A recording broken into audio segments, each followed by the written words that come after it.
So today we are talking about the properties of nucleic acids. We'll be discussing about how DNA and RNA behaves in acidic solutions, how DNA and RNA behave in basic solutions, what happens to the DNA solution if you heat it, how to measure the density of a biomolecule, and at what wavelength the DNA and RNA molecules give us the property of absorption. So topic for today is chemical and physical properties of nucleic acids. So the first property that we are discussing here is absorption. This property is the property given by the aromatic bases, the nitrogenous bases, which are one of the components of the nucleic acid molecules. These aromatic bases, they absorb ultraviolet light at a wavelength of 260 nanometers. Now this property of absorption can be monitored using a spectrophotometer, and it can be used to figure out the concentration of nucleic acid in solution. It can be used to figure out the yield of nucleic acid in solution, and it is also used to figure out the purity of a nucleic acid. Now this property of absorption is because of the nitrogenous bases. So the free bases give us maximum absorption value. The single-stranded nucleic acids and the double-stranded DNA or RNA molecules, they will give us absorption value that will be lower than the value given by the free bases. The reason is that in a double-stranded DNA molecule, these bases are hydrogen bonded to each other, and the bases are not free to absorb ultraviolet light. When you convert a double-stranded DNA into single-stranded form, or you denature a native DNA molecule, the bases are not hydrogen bonded to each other, but still they are bonded to the sugar, and therefore the value of absorption increases when you compare it to a double-stranded DNA, but it will be lower than the value that is given by the nitrogenous bases. So if we have a double-stranded DNA solution and we set the value of absorption at 260 nanometers to be 1 unit, when we denature the DNA, this value increases by 37%. So when we measure the absorption value of a single-stranded DNA molecule, the unit will be 1.37 if the initial unit was set as 1 unit. So we see there is a 37% increase in the absorption when we convert a double-stranded DNA into a single-stranded form. Further, if we hydrolyze this single-stranded molecule, we are breaking the bond between the sugar and the phosphates, the bond between the base and the sugar, that is a covalent bond, is broken. The beta glycosidic bond between sugar and base is broken. The phosphodiester bond between the phosphate groups and sugar is broken. We get the free nitrogenous bases after hydrolysis. So when we measure the absorption value of these free nitrogenous bases in solution, the value increases by 60%. So if you have set the initial value to be 1 unit, the final value will become 1.60. So we can find out whether we have a sample of denatured DNA or whether we have a sample of double-stranded DNA by the property of absorption. Now we can also find out the concentration of nucleic acid in solution. How to find out the concentration of nucleic acid in solution? To find out the concentration of nucleic acid in solution, we will apply this formula, that is absorption at 260 nanometers.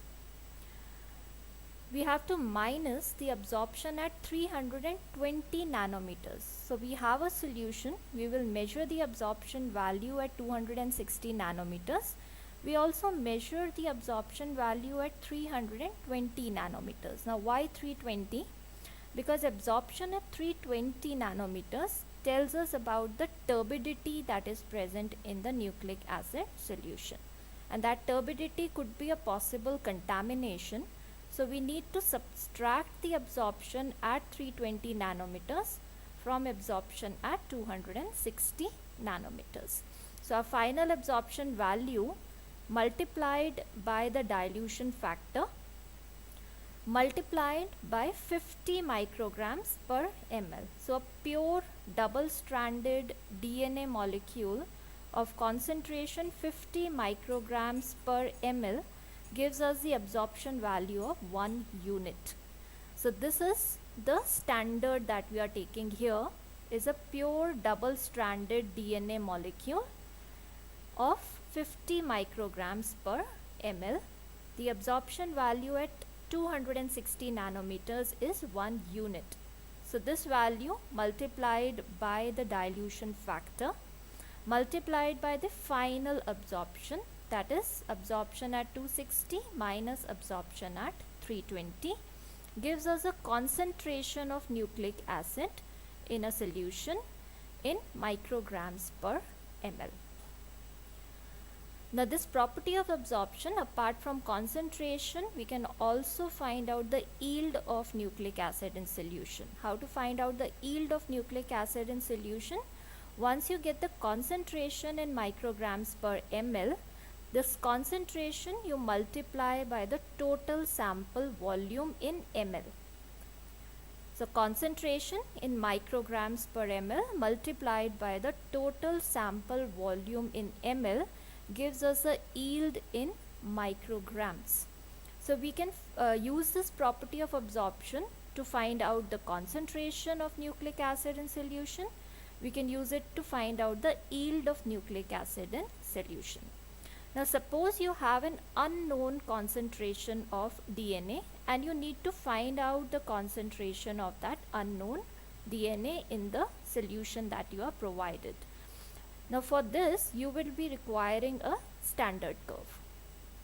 Now what is a standard curve? On the x-axis you will plot the concentrations, and these concentrations are known.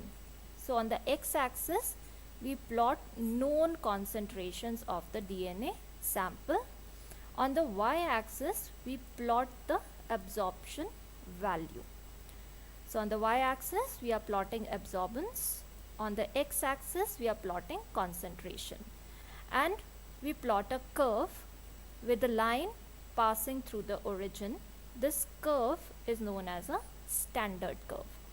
Now if I give you a solution and I ask you to find out the concentration of the DNA in this sample, you will use the property of absorption. You will find out the value of absorption at 260 nanometers minus the contaminations. You plot this absorption value on the standard curve that you have prepared, and this standard curve you plot the absorption value here and you extrapolate this value to the x-axis. Now on the x-axis this point will give you the concentration. So this point will be the concentration of the unknown DNA sample. Now absorption value apart from concentration and yield can also be used to find out the purity of a nucleic acid sample. Now when we extract nucleic acids, it might be contaminated with proteins, it might be contaminated with the organic or other compounds that we are using for the extraction purpose. We deproteinize the sample using phenol or using phenol chloroform. So those organic reagents might be remaining in the final preparation, and you need to check whether the extract is pure or not. So this absorption property can also be used to figure out whether your sample is pure or it is contaminated. Now some samples have a protein contamination. We deproteinize the sample using proteases and phenol and other reagents, but still it might be contaminated with proteins. So how to check whether your DNA RNA sample is pure or it is contaminated with proteins? We can use the property of absorption. So to find out the purity, we check the absorption at 260 nanometers. That is a property of nitrogenous bases. They give us maximum absorption value at 260 nanometers. Proteins, on the other hand, give us a maximum absorption value at 280 nanometers. So if we find out the ratio between absorption at 260 nanometers and absorption at 280 nanometers, we can find out the purity of the given nucleic acid sample. Now 260 nanometer absorption, again you need to subtract the absorption that you're getting at 320 nanometers. If your sample is turbid, there might be contamination in the sample. You need to check for the turbidity of your nucleic acid sample. Turbidity can be checked at 320 nanometers. The absorption at 260 nanometers, a final value will be absorption at 260 nanometers minus the absorption at 320 nanometers. Similarly, absorption at 280 nanometers, which we are checking for protein contamination, minus the absorption at 320 nanometers give us the final value at 280 nanometers. Now when we divide these two values, we should get a ratio that could be between 1.7 and 2. So ratio should be between 1.7 and 2. If the ratio falls in between this range, we state that our sample is pure. But that doesn't mean if you get it 1.6 it is impure, but you will say that it is almost pure sample, but pure when you get it between 1.7 and 2. Now as the protein contamination in the sample increases, the absorption value at 280 nanometer will also increase. So if the denominator increases, the ratio will decrease. So as you go away from 1.7, below 1.7 you go to 1.5, 1.4, the more is the contamination in your sample. So 1.7 to 2 is pure, 1.6 is fairly pure sample. Below 1.6, that means it has impurity of proteins. Now as I said, there can be other impurities also. There can be organic reagents, there can be chiotropic salts present in the sample. To check for these impurities, again we use the property of absorption. We can check the absorption at 260 nanometers minus the value for turbidity, and we check the absorption at 230 nanometers, at which the organic reagents and the chiotropic salts, they give us the absorption value. We divide these two values, we get a ratio. If the ratio is more than 1.5, we say that our sample is pure. As the contaminations will increase, the absorption value at 230 nanometers will also increase. So if this value increases, the ratio will decrease. As you go far down from 1.5, more is the impurity present in your sample. So absorption property of nucleic acids can be used to find out the concentration of nucleic acid in a solution. You can find out the yield, you can find out the purity of nucleic acids. The second property that we'll be discussing here is density. Now density, cesium chloride density gradient centrifugation can be used to find out the density of the given DNA sample. The density gradient centrifugation is a technique that is used to separate substances on the basis of their size, shape and density. Now this technique of cesium chloride density gradient centrifugation was developed by Michelson and Stahl. So Michelson and Stahl invented isopycnic centrifugation, which is a type of density gradient centrifugation using cesium chloride. Now under high centrifugal force, how much centrifugal force? At least 50,000 RPM. So 50,000 to 100,000 RPM is used, and the sample is centrifuged for at least 10 hours. So if you centrifuge a sample at very high speed for about 10 to 12 hours, you can separate the sample according to their density as various bands in the centrifugal tube. Now what happens is that under high centrifugal force, a solution of cesium chloride molecules will dissociate. The heavy cesium atoms will be forced away from the center towards the outer end of the tube, but will at the same time diffuse back towards the top of the tube, thus forming a shallow density gradient. DNA molecules which are placed in this gradient will migrate to the point where they have the same density as the gradient. Now this gradient is sufficient to separate the types of DNA which have slight differences in density that could be due to differing GC content. A DNA with high GC content is more dense as compared to DNA with high AT content. So if there is a slight difference in the GC content of DNA, or there is a difference in the physical form of DNA, the DNA could be linear, it could be circular, all these differences can be found out using the cesium chloride density gradient centrifugation. So the sedimentation velocity in this case depends upon the density of a molecule, and it depends upon the shape of the molecule. More dense molecules will sediment faster.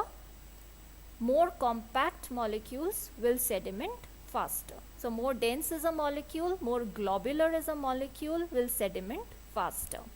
So by the cesium chloride density gradient centrifugation, what has been found is that the RNA molecules are very dense molecules. So they form a band lower down in the centrifugal tube, giving a density of approximately 1.8 grams per centimeter cube. DNA gives us a density of approximately 1.7 gram per centimeter cube. This will vary according to its physical form. It will also vary according to the GC or AT content of the sample. Proteins are found floating on the top of the tube. So they have the minimum density, that is about 1.55 gram per centimeter cube.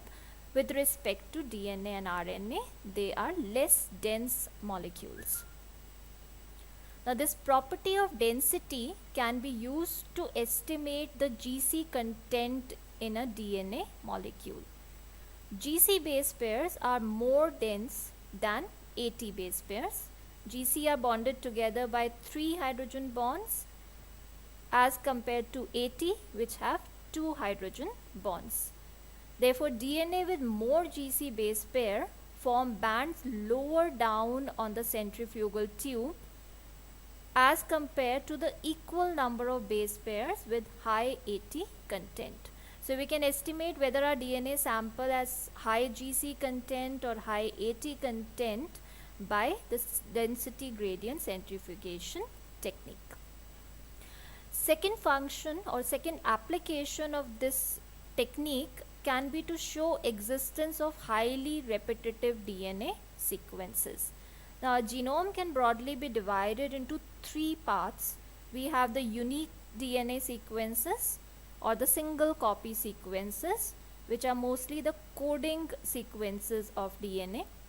Then we have the moderately repetitive or the intermediate repetitive DNA sequences, which are moderately repeated in the genome. And there are highly repetitive DNA sequences, which are very small sequences repeated millions of times in the genome. So how many highly repetitive DNA sequences are present in the sample can also be found out by the density gradient centrifugation technique. Now what is done here is the chromosomal DNA is cut into equal size pieces, and then they are subjected to cesium chloride density gradient centrifugation. 2 bands are formed. One band contains most of the DNA of the genome. The second band contains about 5% of DNA from the genome, and this is the band for the highly repetitive DNA sequences. The second band is also known as the satellite DNA bands. So density can be used to estimate the GC content of a given DNA sample. It can also be used to find out the highly repetitive DNA present in the sample. Thank you.